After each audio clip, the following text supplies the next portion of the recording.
away from you. Wait. All right. Well, luckily it's still adjusting. It's still adjusting. Give it a minute. There we Give go. it a minute. I need to charge my phone anyway. Wait. Perfect. It's like this. It's like the cross. Wait. Wait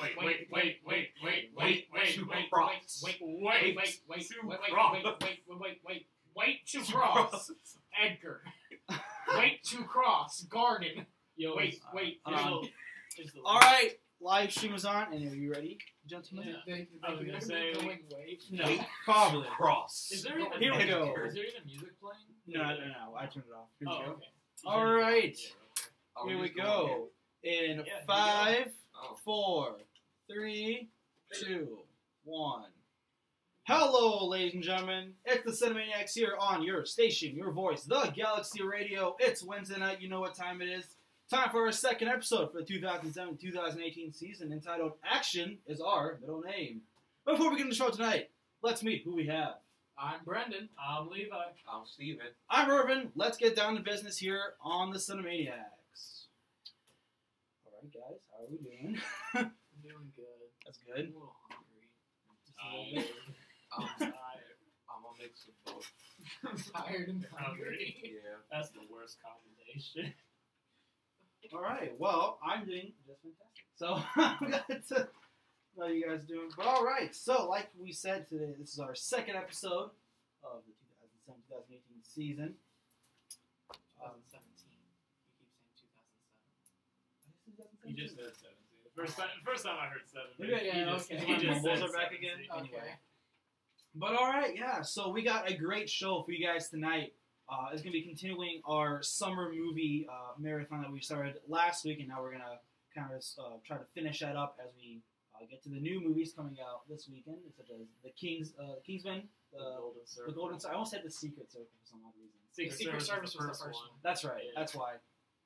But yeah, so the movies that we will be reviewing tonight include Spider-Man: Homecoming, Atomic Blonde, and we're going to finish the first half off with Dunkirk.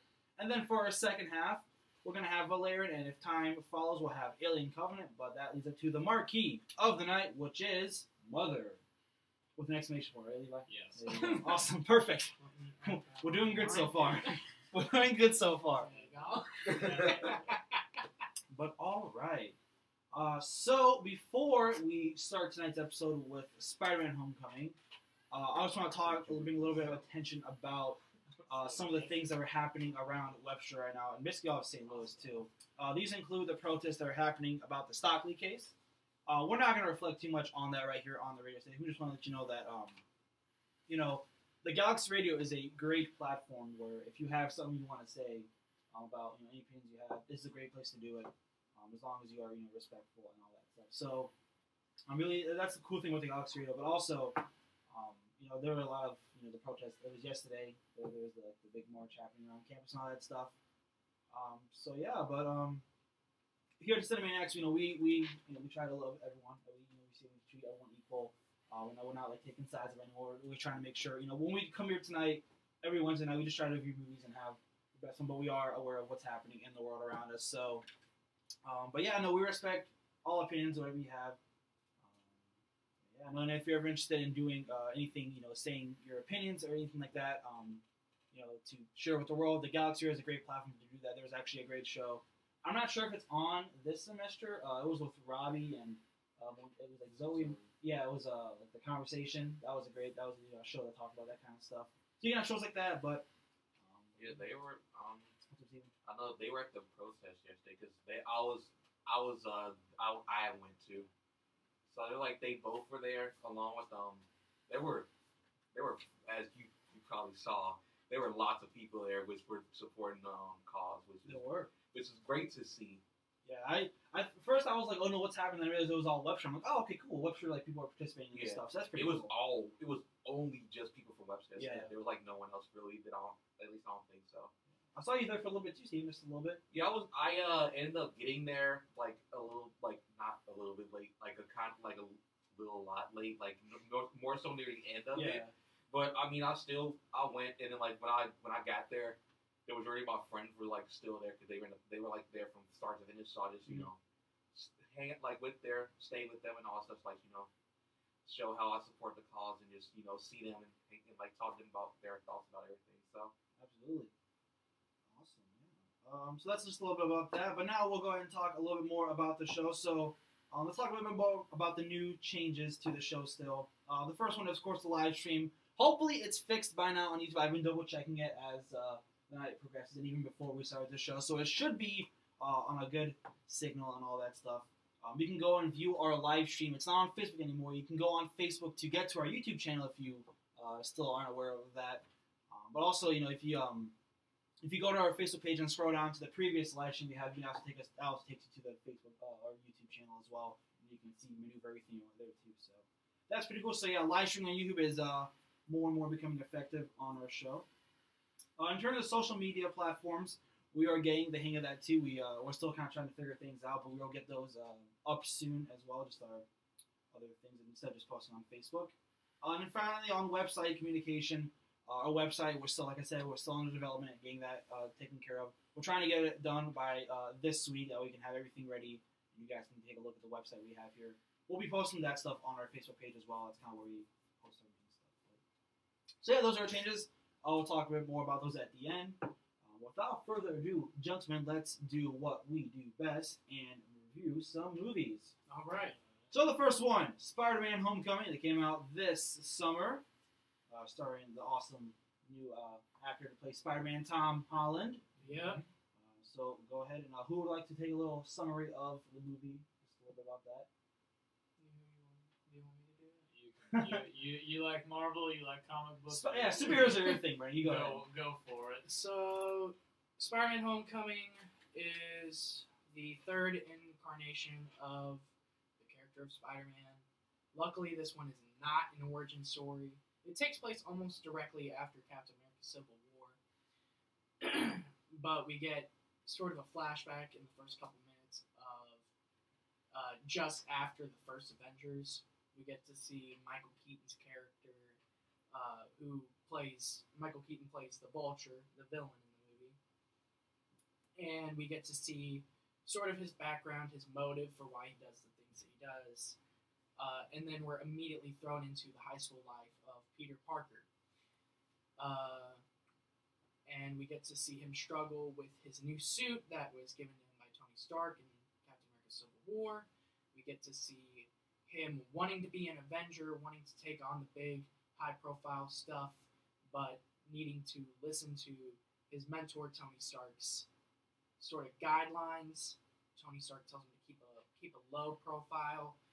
All of the big stuff is going to be handled by him and the rest of the Avengers that remain.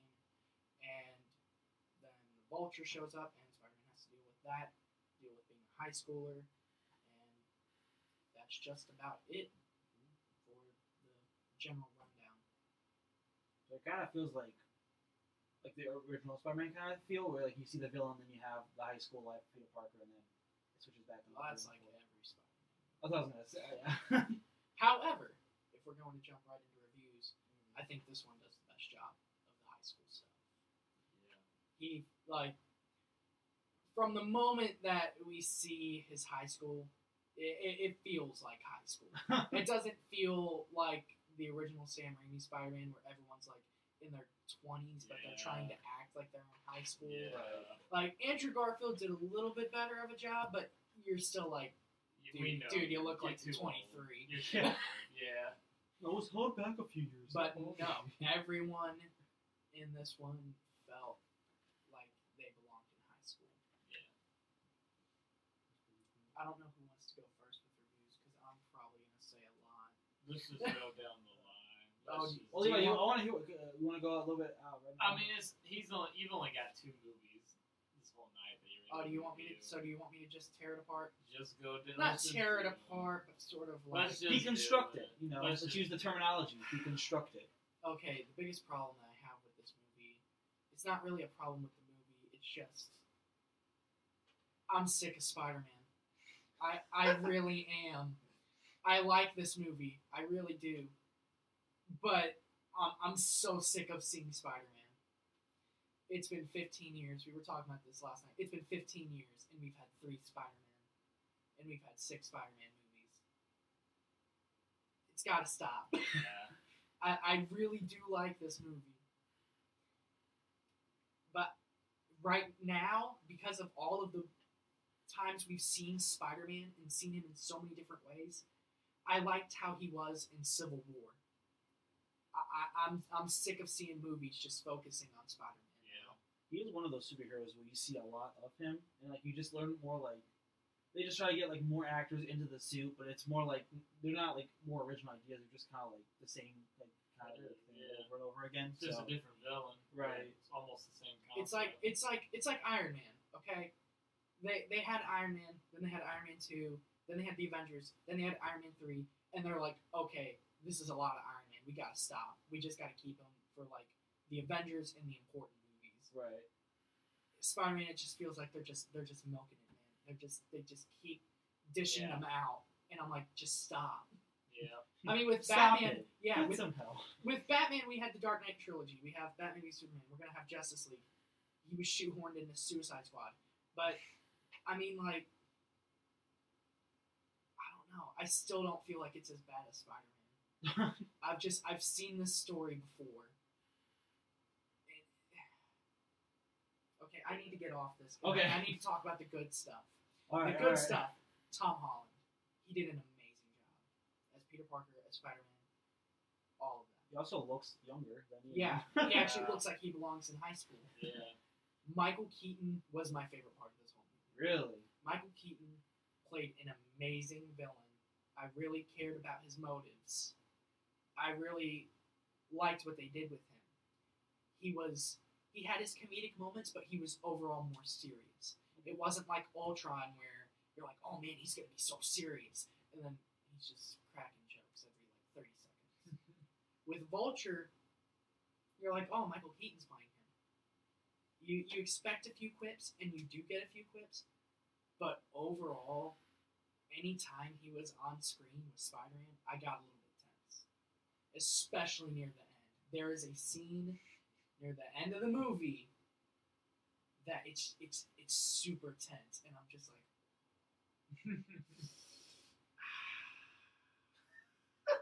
what's gonna happen?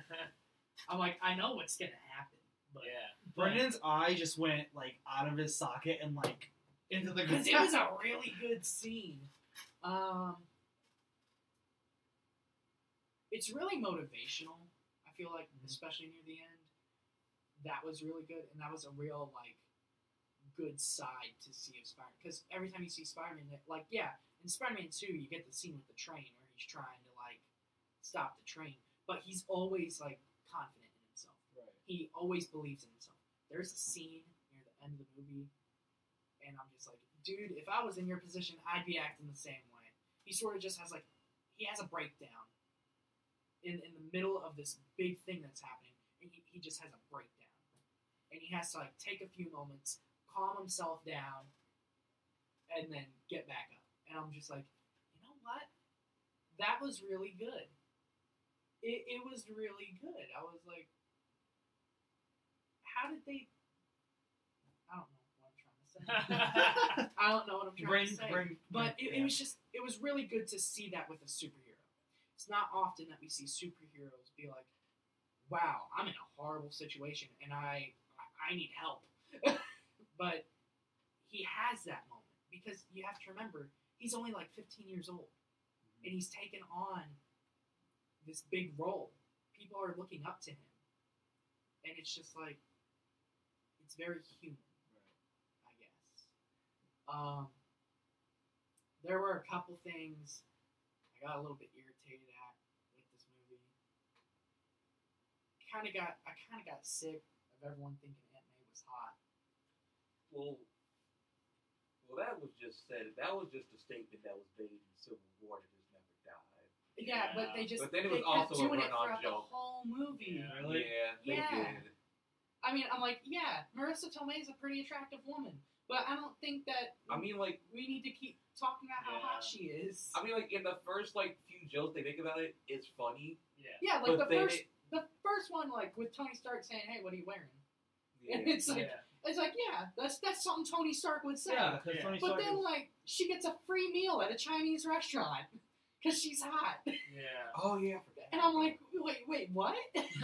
Yeah, Are you it's just, serious right now? And it just kept happening. And I'm Yeah. like, why is this happening? It doesn't. No, we don't need it. And they there's just kept one- the joke going. there's one more thing that bothered me before I move on.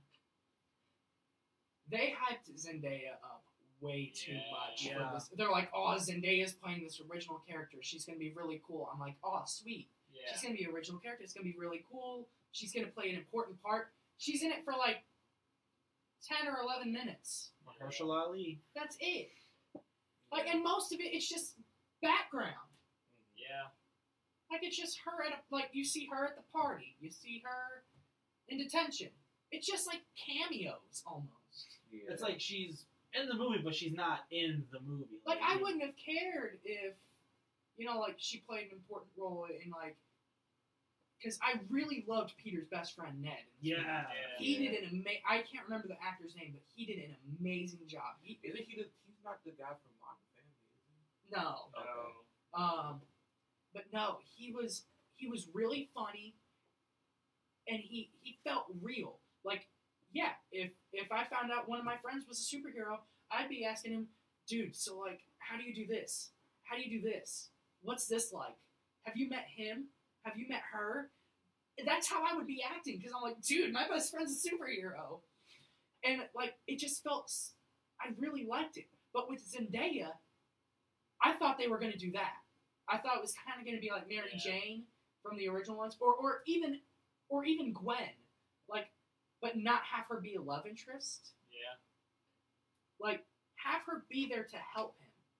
Yeah. Or something, instead of just standing in the background or in the foreground, not doing anything, and just having a dry one-liner.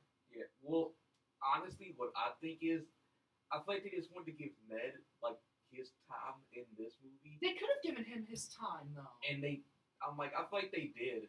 They had like he's like is in like the bigger supporting role Exactly. compared to her, but I feel like whenever the second one comes out, because we know what's happening, 2019. they'll probably switch that around and probably have her become more. Because I feel like they're gonna like try to shoehorn her into being a love interest, which I don't, which sucks because it shouldn't be like that. But I don't know, maybe they'll prove us wrong. Now here's what I liked. Tony Stark. Yeah, He was important, but he wasn't he was there like overshadowing. 3 times. Yeah, he had 3 like 5-minute appearances. That's it. Yeah. And everyone's like, oh man, they're throwing Robert Downey Jr.'s Iron Man in here because they know that Spider-Man's not going to be able to hold it on his own. And it's like, haha, psych. Guess what? Tony Stark's only in like 15 minutes, if even. He was in it more. He was in it more than Zendaya, though. Yeah. Yeah.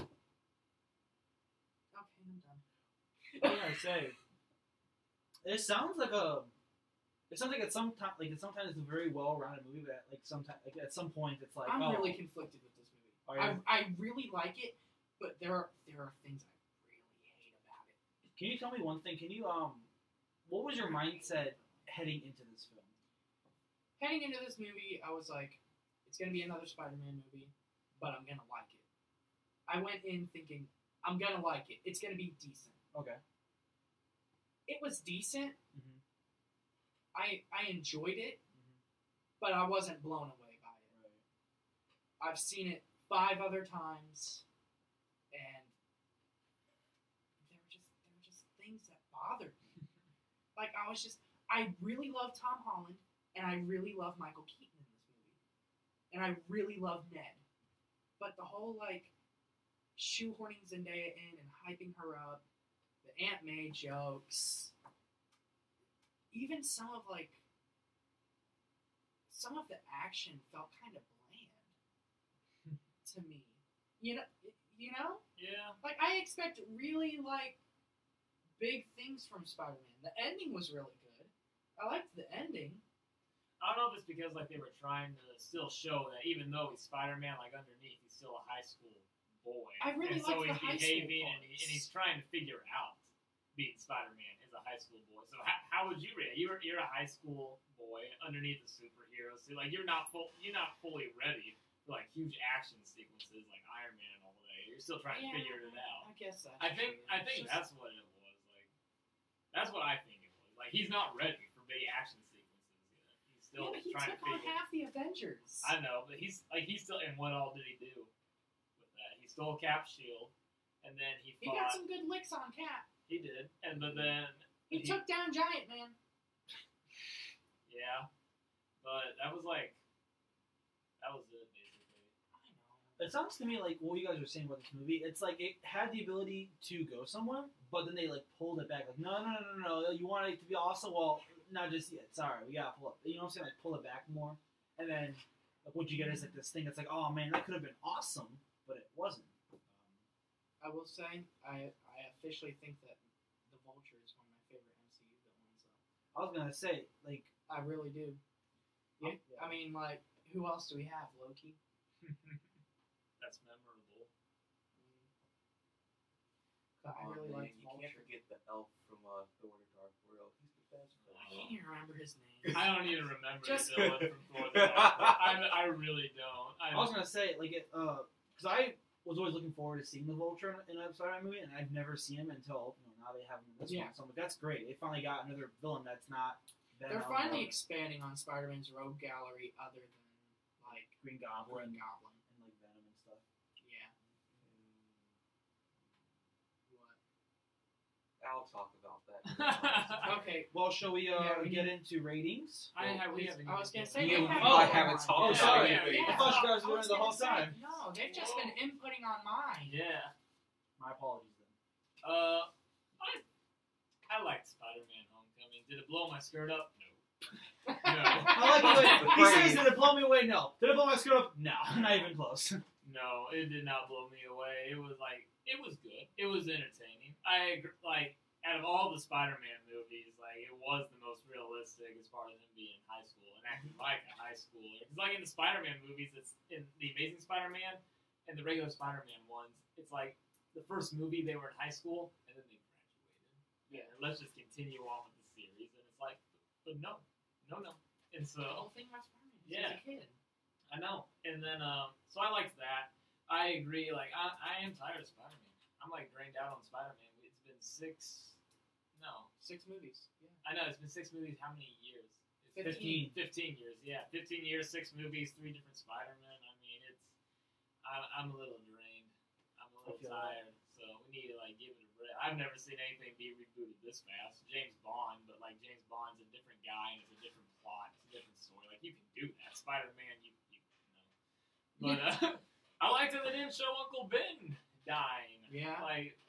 We already know Uncle Ben's dead. He lives with Aunt May. We know this from Civil War. We know he already has these powers and whatnot. We don't need to see him get them. We already know. So. It's like Batman. We know his parents got shot. Yeah. Right? We get it. I don't need to see it in Justice League. For the love of God. They're not going to do it in Justice League. I know. But, They already did in Batman v Superman. They got it out the way. yeah. But that was in the first 5 minutes. You get the opening credits. Exactly. Yeah. I liked Michael Keaton as the villain. I thought he was alright. When I first heard it, I almost thought it was a little bit of a joke. We'll see. But it was, I liked it. Tom Holland did a good job as Spider-Man. Again, he was the most realistic. He was a high schooler and whatnot. I think out of all of them, I say, Tobey Maguire's a good Peter Parker. Andrew Garfield, he's a good Spider-Man. But Tom Holland, he's both. Yeah. He's a good Peter Parker and a good They Spider-Man. finally got it right. Yeah. He's not one or the other like the other two were. So I liked that.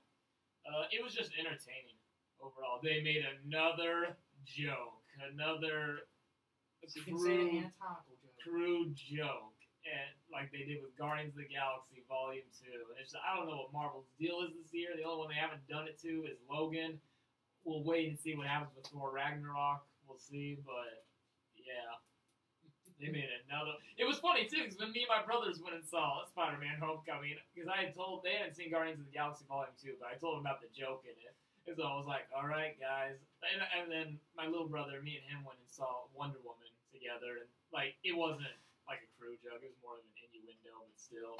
So I was like, all right, guys, let's see if you can figure out the joke. Let's see if you can find the joke. And then we were watching the movie. Like, the first 10 minutes of the movie, they make the joke. And me and my brothers, like, we all looked at each other. We're like, oh, there it is. They did it. They did it. It was like, so this is what you guys look forward to now at the movies. This one I can kind of do a pass on, though. It's high school, yeah. And that's what we look forward to now. It's like, okay, let's find the joke now, guys. Here we go. Yeah, I seriously admit, I didn't think they were gonna make the joke. I was just joking around with my brother. Then they made the joke. My brothers and I. And you were like, we all kidding looked at each other. We were like, they did it. It was like, ooh, wow. they Let's did wait for it. Thor Ragnarok. Mom! Let's see. They did it again. We'll see if Justice League makes an innuendo too or not. We'll see. But yeah. I think they won't. But they probably will. It's too many men in the Justice League, so they're bound to do something.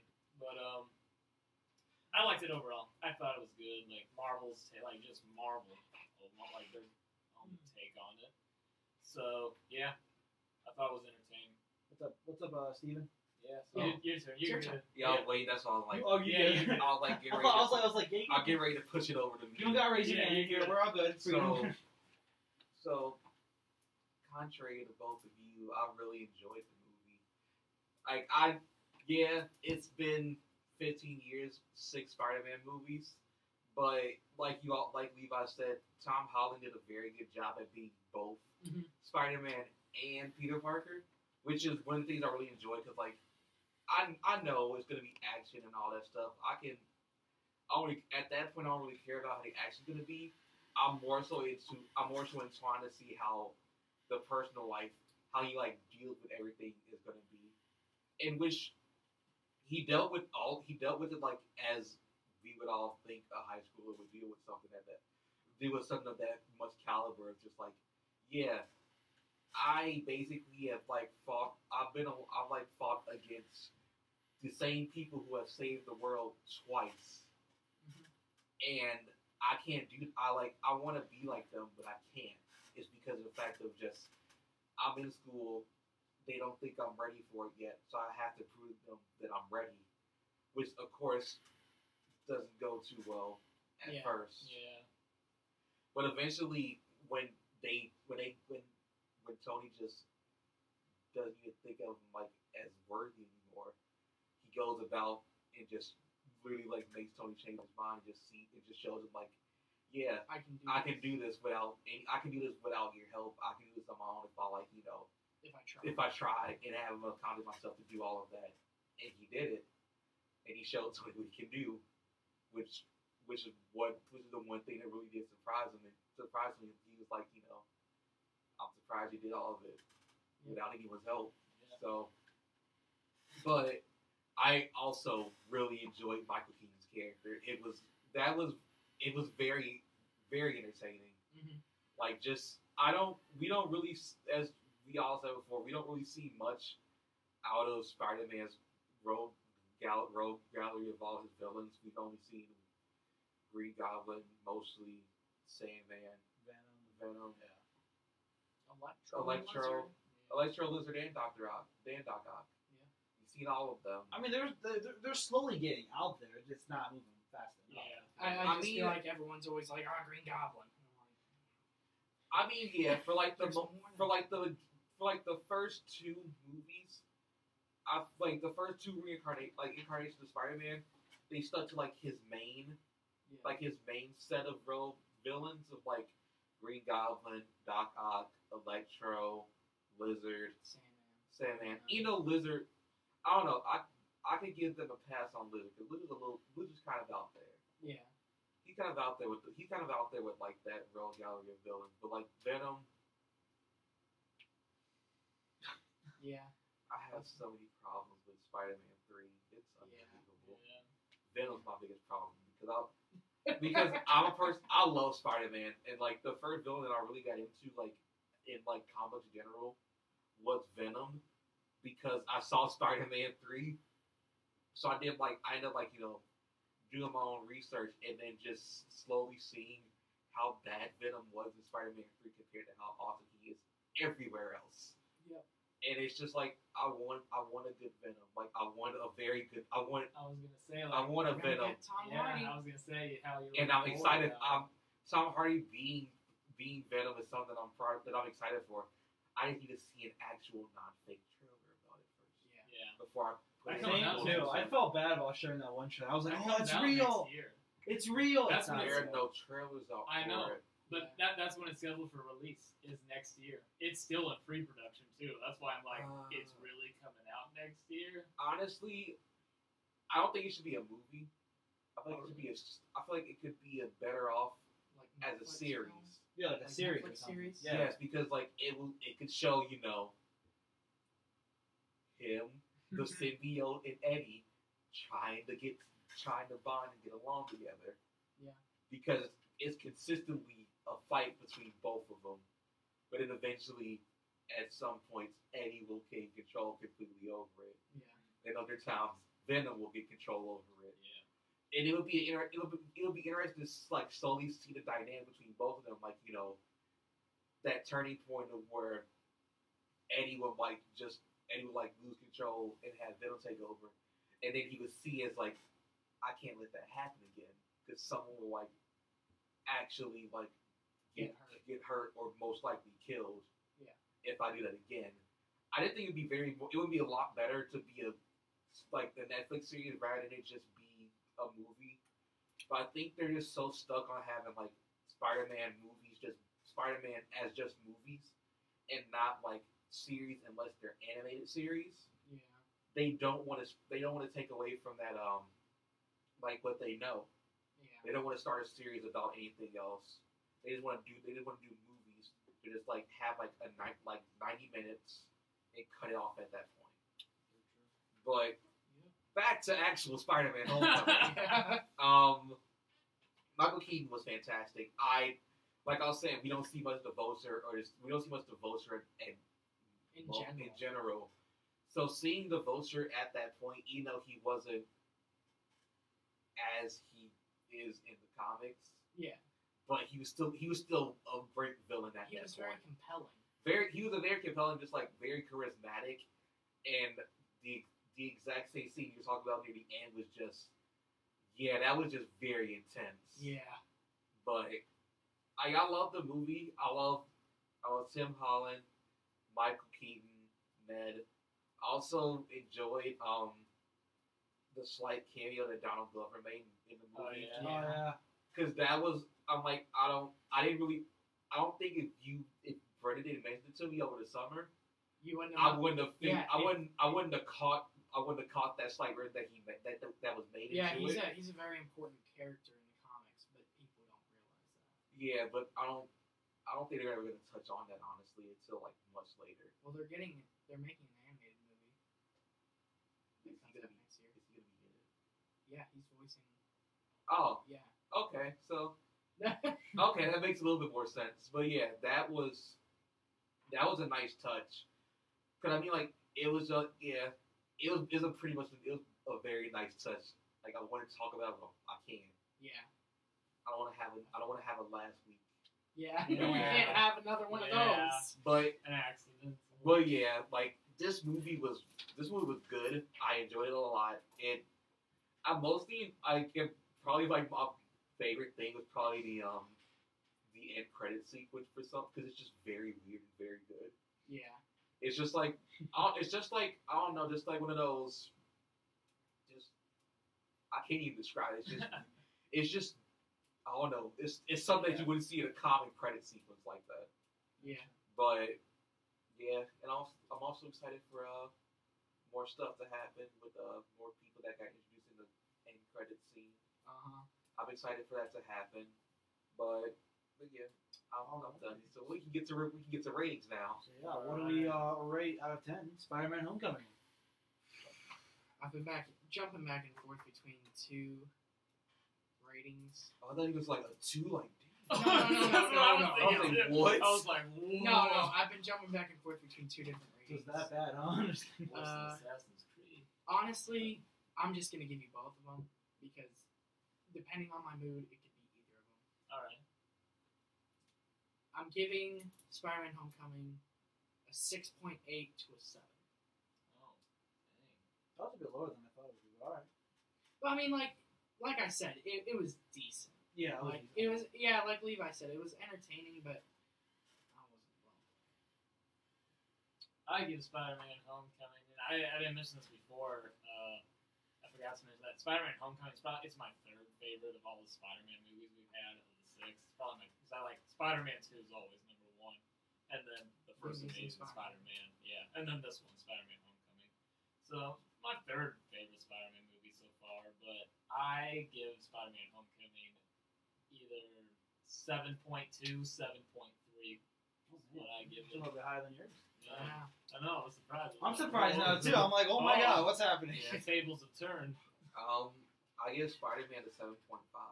Ooh. So it literally goes Maybe up. it as increases goes, yeah. as we go down the line. Well, all right. Your favorite superhero is Spider-Man, though, isn't it? I thought it was. For me, it's Basically. well, It is. For I me, it's a tie I have a between few, but Spider-Man's up there. Yeah. Spider-Man's my favorite Marvel character, but in terms of DC, it's Superman. For me, that's what it is. Oh, yeah. It's fair.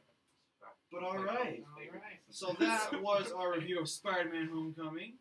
And up next, we have Atomic Blonde. That's why I Sorry. could go here. Steven, Yeah. take it away. I was the only one who saw it this summer. I'm jealous. I'm really Oh, Yeah, jealous. I really wanted to see Atomic Blonde. Same. I almost Yeah. saw this movie. Yeah.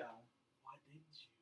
I don't know, Steven. I don't. I I just made a don't commitment. know. Bad decisions were made. No, well, But tell us just how Atomic Blonde Yes. really was. Yeah. Okay. Tell us about it. So, Atomic Blonde stars Charlize Theron, John Goodman, and James McAvoy.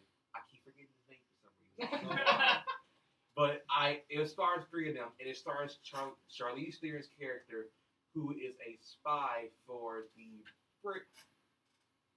British government, who is sent to Berlin to find someone who had killed a fellow agent. Who killed a fellow agent. what time period? It's like 10 days before the Berlin Wall got taken down. Oh, so it's during like the Cold War. It's during the Cold War. Okay. Yeah. It's literally like 10 days before the Berlin Wall gets taken down. Yeah. It's like in that it's in like a 10. It's the movie takes place within within 10 days. Well, it's basically like a flashback into those 10 days of what happened. Because it starts off with after she comes back. Yeah. And she's being questioned by John Goodman, who is one of the agents, one of the head agents from the the CIA America section, and I forget who he is. That was the head of the British, but he was there as well. That's her superior. Yeah. So they were like, what happened over in Berlin? And it's literally from that point, it just cuts to a flashback of her just chasing down this one dude, kicking his butt immediately. It's the movie starts off is it just shows us her from one of the days that it happens in, and it just goes back to it goes back to the first day when she gets sent over there, and it just goes back and forth from then to her being interviewed, and just keeps going. It goes back and forth, but not frequently. It'll happen a few times, but then it'll mostly stay in those few days. Yeah. But it's very, very, very action and very fun to watch. One of my biggest things I loved about it was probably the main two color schemes that were mostly used in it, which were just red and blue. That's awesome. Like, That's they our first cinematography top we have.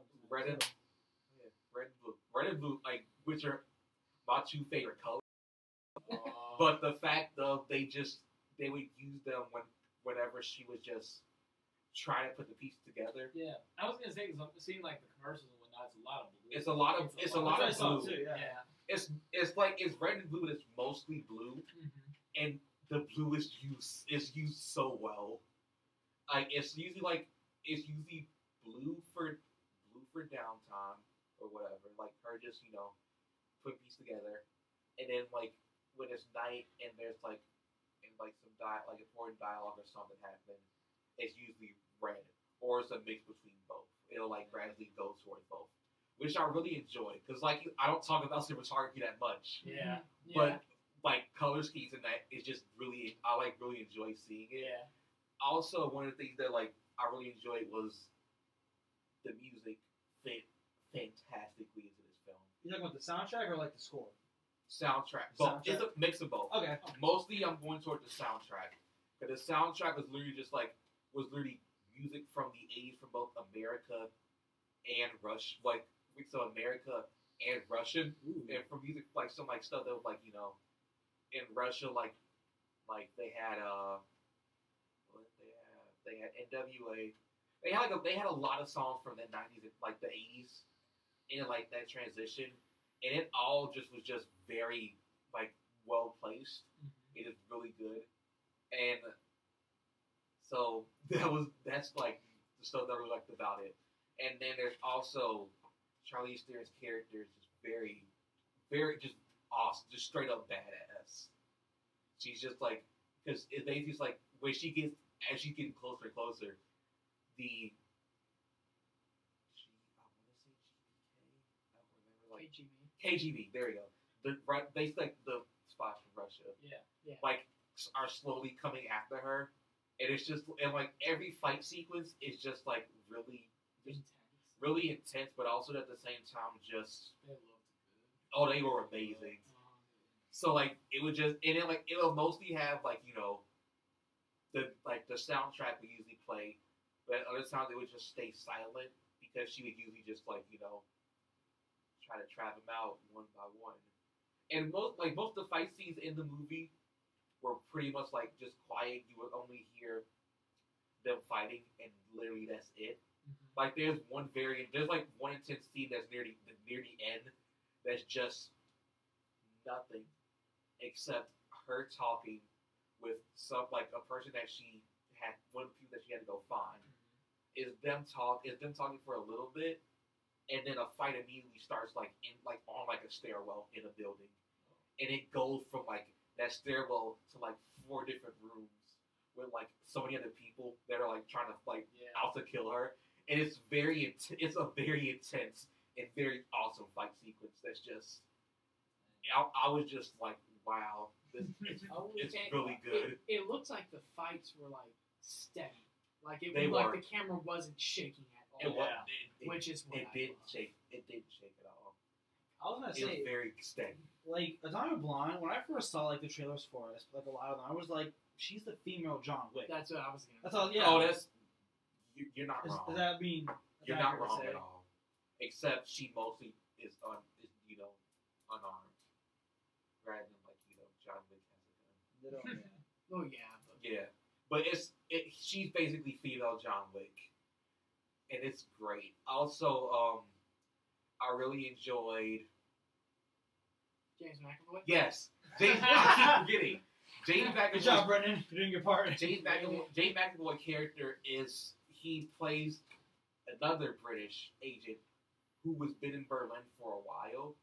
Yeah. Who he was sent to also help out, but got there before her because he had been in Berlin for a few years.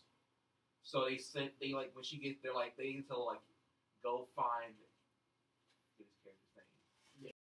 Yeah. Huh? It's James McAvoy. Go find James McAvoy's character. He'll meet you at the airport, and he'll take you where you need to go. And that's literally that. And from when she gets to the airport, that immediately starts that's one of the first fight sequences in the film. Yes. And it's literally just her in the car fighting in the car, and it's pretty amazing. And it's just the action was great. And just the thrill and suspense of of her finding out who it was, who was the spy, why did all this happen, and where the documents that she was mainly looking for, where they all end up at, and it takes you for a few twists because you don't see things coming, but when they happen, you're just like, wait, what? Basically, the Paris gets involved eventually. It basically is America, Russia, Paris, and Britain all get mixed up into this at one point. Oh. And also Bill Skarsgård's in it. What? Yeah. Oh. What? He's one of the French agents. And he like comes in like around like the halfway point of the film. He does the Pennywise He Jake. does the He- Pennywise Jake. So he like I didn't realize like after we saw it, and I'm like, wait, he was in Sonic Blonde. And so I looked up his character. I'm like, I realized that was him. Because he wasn't eating Yeah. children. That's why you didn't recognize. Yeah. him. I'm like, I didn't recognize who he was. He was, Yeah, he wasn't a clown. and I haven't seen that many pictures of Bill Skarsgård without the makeup on. Yeah. So I'm like, I didn't realize who he was. So I He looked looks back. just like the rest of the Skarsgårds. Yeah. So His brother Alex, his dad. He's got like 11 brothers or something.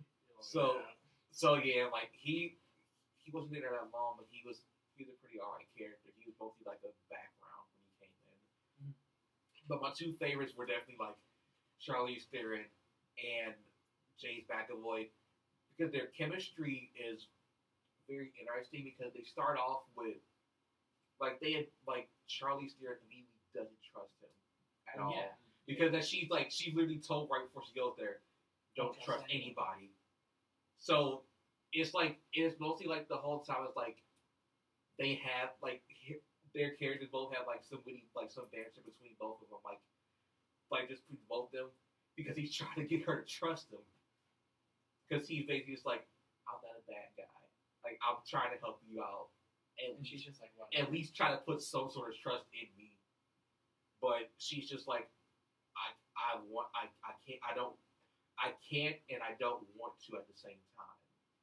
And it's just very interesting, like how they like work together when they need to. Mhm. But for the most part, it's them kind of doing their separate things. And it goes back and it mostly focuses on Charlize, but it also like has some point where it goes to seeing like what James McAvoy's character is doing while like she's out doing other stuff. Yeah. Or before she meets up with him, what is he doing beforehand? And it's a pretty nice dynamic between both of them. And then another French character is also like it's kind of like a beginner who ends up meeting Charlize. Yeah. And they have some encounters with each other. Mm-hmm. And their like dynamic was pretty good because in the end she kind of is like the lead force that helps her figure out who did this and how to like who like was the main, who was the killer, and where all these doctors end up going to. Yeah. And that's pretty much like one of the main thing. And like I was saying, at like near like the very end, after she recounts what happened, and after her interview's done, it goes more forward into what she does afterwards, and it takes you for like two twists that are all like just amazing and just like pretty awesome, and then you find out the very end what actually happens, and then it just basically closes out, and when it's done, it's just you're just sitting there and it's like, wow, I didn't expect any of this to like go the way it did in the end, because it sets itself up to being like, oh, this character was the one who did it, open and shut. Yeah. But then you find out, Nope. no, it's not that, and then you find out, no, it's not that person either. I was gonna say, if you guys have ever seen the movie with Angelina Jolie called Salt, Yeah. it's kind of Was it? That was No, that's That was Angelina Jolie. Okay. Yeah. I think the Lucy. That's one thing. that's another one. There you go. Salt, Lucy. This one has two names, Tom Blonde. So they're doing something, But I really enjoyed it. It was like one of the last movies that I saw before I ended up coming back to school, and I saw it with my parents because they wanted to go see it, and they knew I wanted to go. They knew I really wanted to go see it. So they're like, "Do you want to come with us to go see the movie?" And I immediately said, "Yes, let's go." Cool. I almost didn't go. I almost didn't see this movie, so I was very close to not seeing it as well. But I got jealous. onto it. I'm really jealous. And I love I the movie. I'm It's really very jealous. good. Even. So, Gotta wait. Blu-ray. yeah. So now that you've said a lot of awesome stuff about it, including all the action stuff, what would you rate the movie. exact the Monday? I really liked it. like I really enjoyed the movie, but one of the downsides was that at some points it did kind of drag itself along a little bit. But it wasn't often. Okay. But at the point you'll kind of tell when it can drag itself on a little bit because it's mostly the dialogue heavy scenes before a kind of long fight sequence might take place. Okay. So it's like if it's dialogue heavy with kind of no action, you can tell what's gonna happen eventually. But it'll ramp itself up. And also the soundtrack and the score kind of do a good job at indicating when when it's gonna just be downtime or when it's upbeat fight sequences. Because it'll be the score or the soundtrack, or most of the time the score is just really used in the dialogue sometimes because it's usually her talking, but also it'll help in the news. She also has on the news consistently, which tells you the events of how the Berlin Wall action is going. Which correlate very well to the movie because when it starts, because when she goes there, it's that height where everything's at its most intense, and it's starting to get more and more intense with us and them. It's slowly getting more and more intense, but so as the events in the real world along that take place and get intense, the movie gets more intense as well. So it has a good correlation between real events and what's happening in that time. So that's one of my big things but then the dialogue heavy moments are what kind of just drag it down a little bit, but not a lot. But I'll give this movie an 8.5. Ooh. It was one of my favorite movies. It was one of my favorite movies that I saw this summer. Next to That's pretty high. next to Homecoming and A Ghost Story, which was probably my favorite film I saw this year. This summer I loved it. It was a really good movie that I saw this summer. Because Wonder Woman for us also was one of my favorites. So it It's just shows you how so in the top 5 what I saw this summer, Atomic Blonde is probably at least it's 3. It's number 3 in that top 5. So. Alright. So thank you, Stephen, for your review of Atomic Blonde. That was really awesome. I love really hearing more about the movie than seeing just the trailers of it. Basically.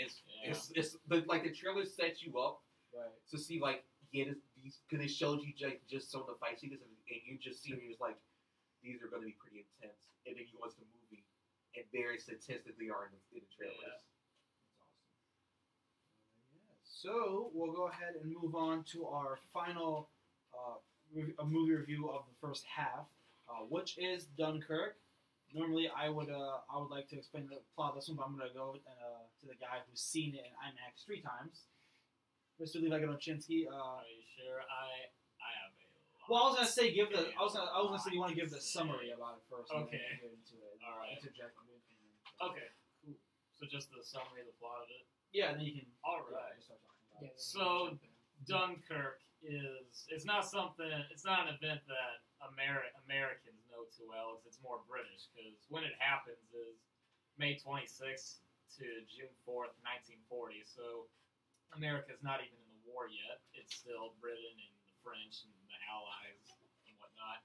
So it's about the Dunkirk evacuation. What happens is the enemy, which is the Axis, like Germany and all them, they push the Allies, the British and the French, to the beaches of Dunkirk, and they're stuck there. They got nowhere to go. The enemy is closing in and pushing in on them. There's nowhere for them to go. They're stuck on this beach.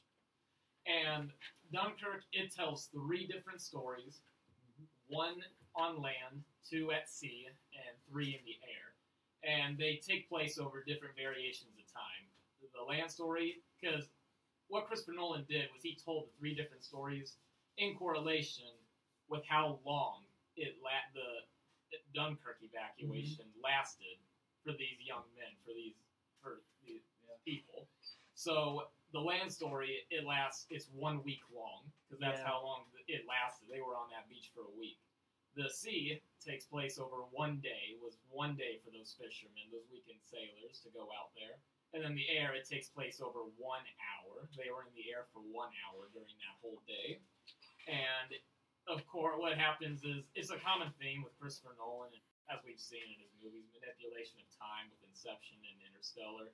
And that's exactly what he does here, is it goes back, it shows you, like, it cuts between the land, the sea, and the air while they're happening at different times. So we'll see the planes go by in the air, and they're going over this boat, which, when we cut to it, they haven't even left yet. They're at sea, but they haven't even left yet.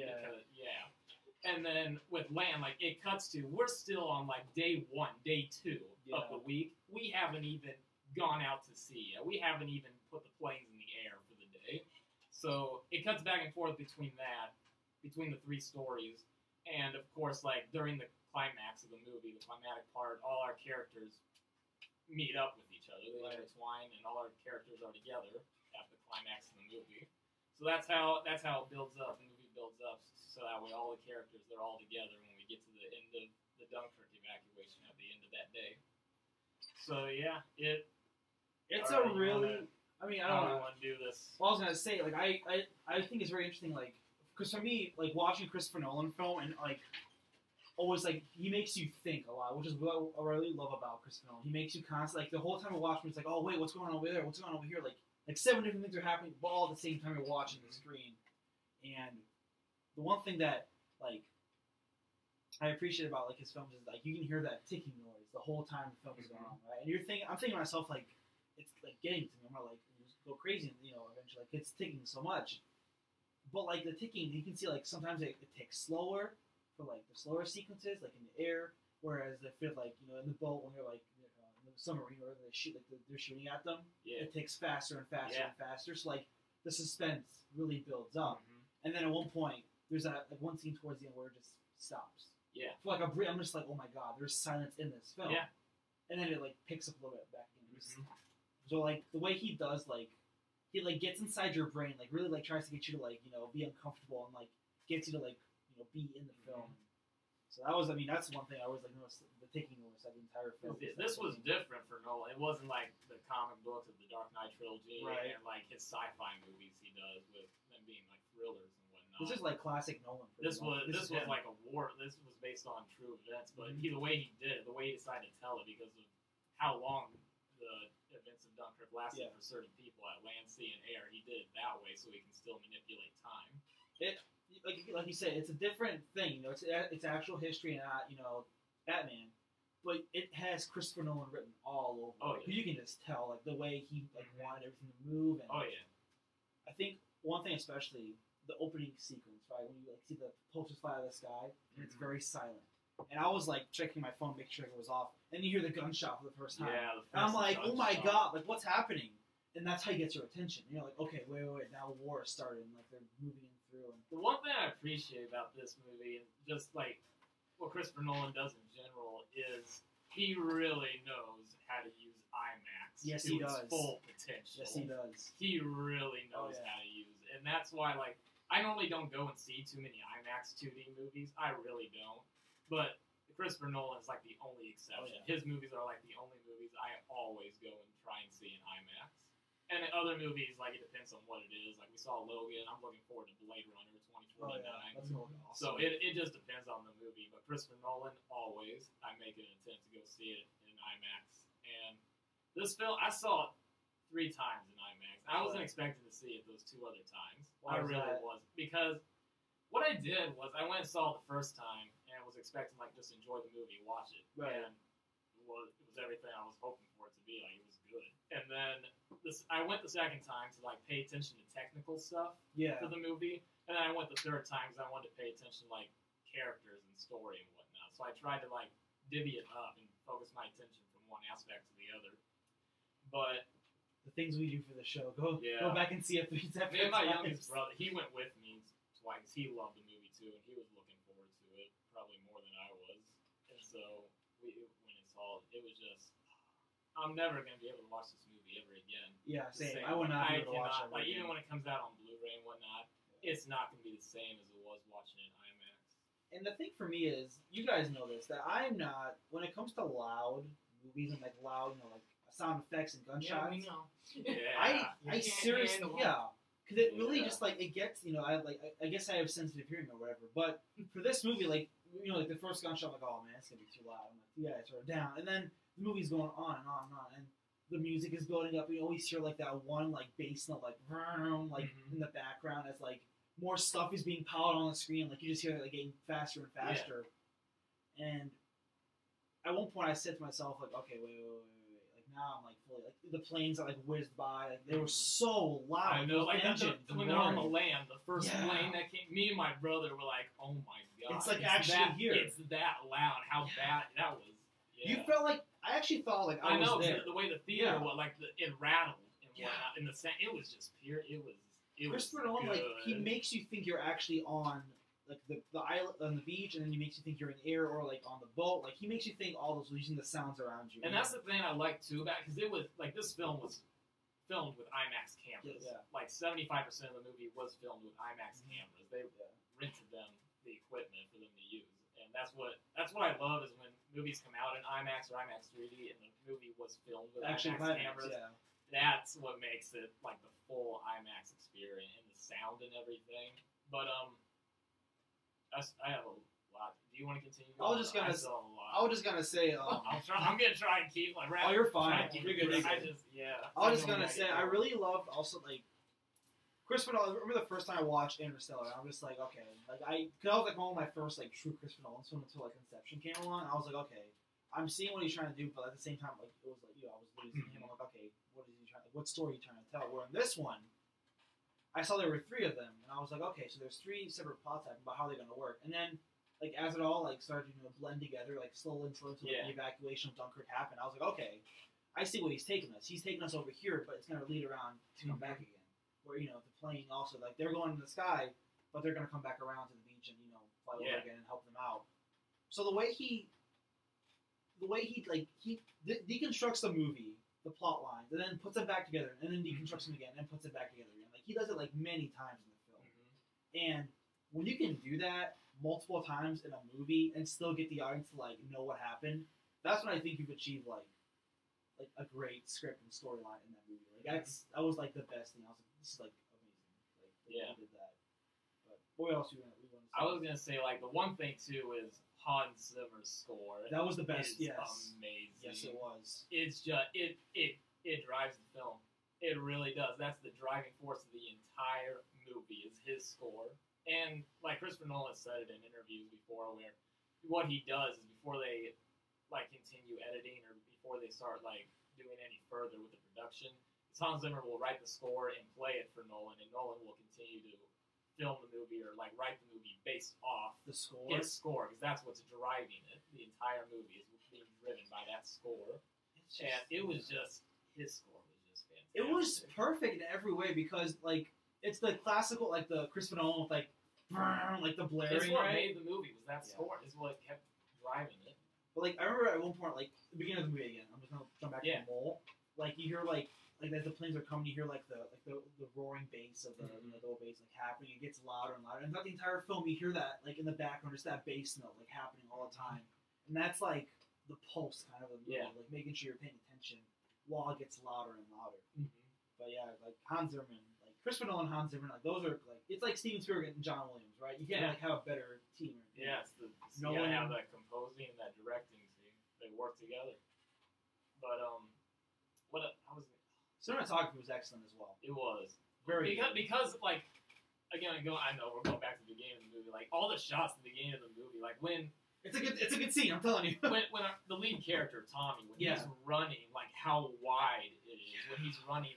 To the French, to their little fort there, and then when we get on the beach, it like the way it just pans back and forth and shows you how wide and how big this beach is with the men lined up. And then at sea, how like it shows like how wide the ocean, like the English Channel is that they're crossing, and then in the air, it's just how he makes the planes like. Yeah, proportional, like they're small, but like showing how big the sky is with what they're fighting and dealing with up there. I just the planes were my favorite part of the movie. That was my favorite. That was part. my youngest brother. That was his favorite part. Because Was the air story. you just have these two guys in the air, and they're doing their job, and then slowly, one by one, they get like shot out of the sky, and then one of them goes, and then like you see this, this dude, he's flying around trying to help, trying to do his mission, and it all leads up to what he does, and it's incredible the way he brings you inside the cockpit of the plane. What he did, like I'll do story, like some story why like the third time I saw it, paying attention was what he does. Like we don't have background of any of the characters. Right. There's no background information. There's no anything that we don't know anything about these characters, where they came from, who they are, and whatnot. They're all introduced as blank slates. Yeah. We don't know nothing about them, and we're just thrown into this Dunkirk evacuation with them. And that's what I really liked, and what I thought Nolan did a really good job is we're just thrown into the action with them. So that way we're like right by their side, dealing with the same thing, going through it with them, because we don't. And he does it. What I like too is that when he casted it, half of the movie or more, it's all newcomers. It's a bunch of like nobody. Like we've never seen them before. This is their first movie, and then just a poor love in the background. No, but then there's veteran actors. Because for The Land, like the two veteran actors were Kenneth Branagh and James Darcy, and then the newcomers were Finn Whitehead, Aneurin Barnard, and Harry Styles were the newcomers. Forgot about Harry Styles in that movie. And then because we follow those three guys, we follow Finn.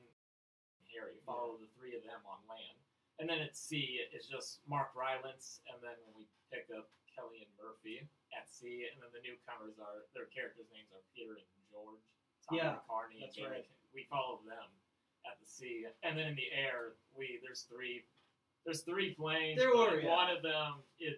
We never saw them, and so I know. You'll like we never saw the character of the third plane, but it's not a spoiler. It's what happens. I know it's just funny. Then in the air, like the two we have, the veteran is Tom Hardy, and then the newcomer is Jack Lowden. Yeah. The air is Collins. So and then we just the way we follow, because we makes us follow the newcomers more so. Yeah. Especially on land, because their characters' names are Tommy, Gibson, and Alex. Right. We follow them the entire time, he puts us in their shoes. That's what he does. That way we follow them, we go through what it is. And I really liked that it was a bunch of new faces, and he casted them so that way they were about the same age as what these young men were. They were like 23, 22. They were very young. They were young. They just got from the war. They just graduated from high school, were in college, and they just got thrown into it. The other thing I saw was, even though we didn't know anything about the character development, there wasn't too much. There wasn't a lot of character. Which is what I liked. Yeah. I like that a lot. There was only like 3 characters who had character development from each of the stories, and they were Tom Hardy in the air, Tom Glencarney, who was Peter at sea, and then Harry Styles as Alex on land. Like they were the only ones that had character development. But out of all 3 of them, Tom Hardy's was the more apparent one. Yeah. Because Tom Glencarney, like he didn't change his character's development. Like he didn't have character change until like the last 10 minutes of the movie. Like the last 10, 15 minutes of the movie. Like he was a static character. And yeah. Kind of made more we didn't see change until like after the evacuation was ending. They were heading back. And then Harry Styles' character, Alex, we did not see like any character development until literally like the last 5 minutes of the movie is when we see character development from him.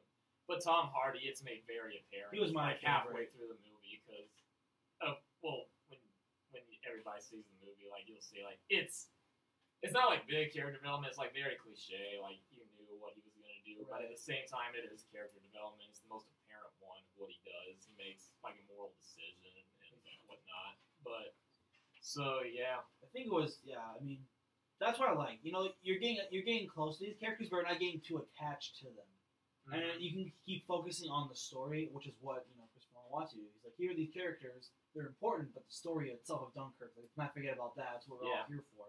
And then the way he ends the movie, like all our characters, they meet up, like they meet their fates with each other, and they meet up during the climatic part, and then after they meet up, they go their separate ways from land, sea, and air, and it's just my favorite.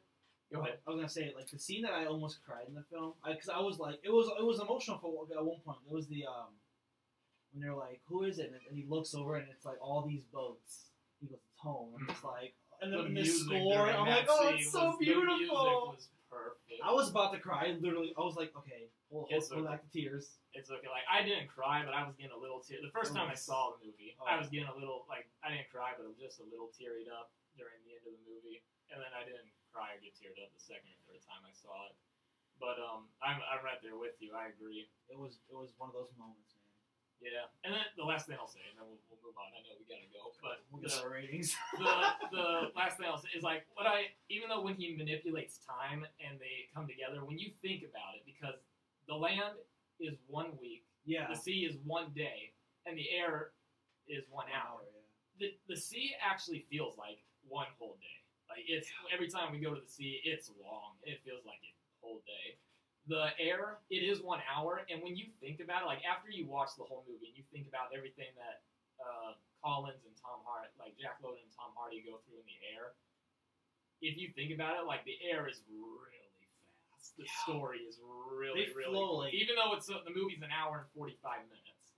Even during that whole hour and 45 minutes, when you think about the 1 hour they were in the air, it's really fast how quick their story would be if it was just by itself.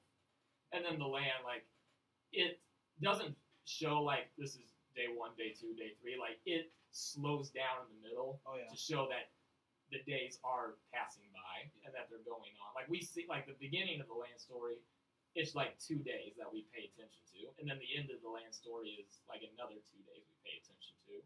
But, like, during the rest of the week, the middle of the week, it, like, slows down and it, like, goes really.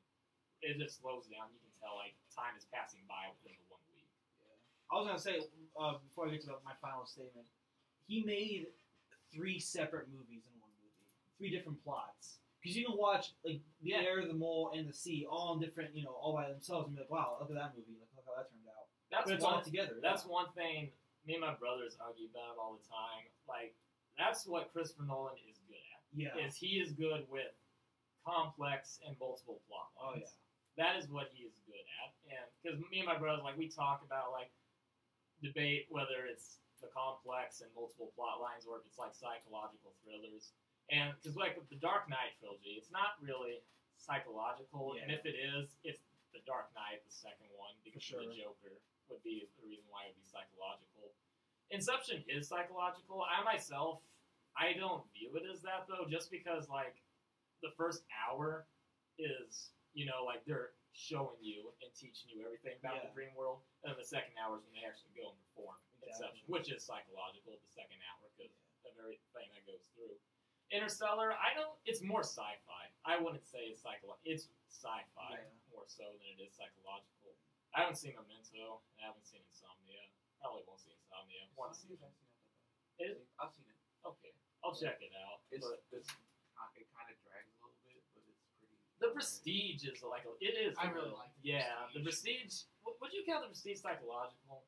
I mean, it's a little. I think so, because you really have to think about it. Yeah, it is a little psychological, I'd say. Yeah. And it really focuses on the dynamic between Christian Bale and Hugh Jackman and how they're always trying to one-up each other. It's real psychological. Yeah, I would say so. Yeah, because they're legit. Yeah, I would say so.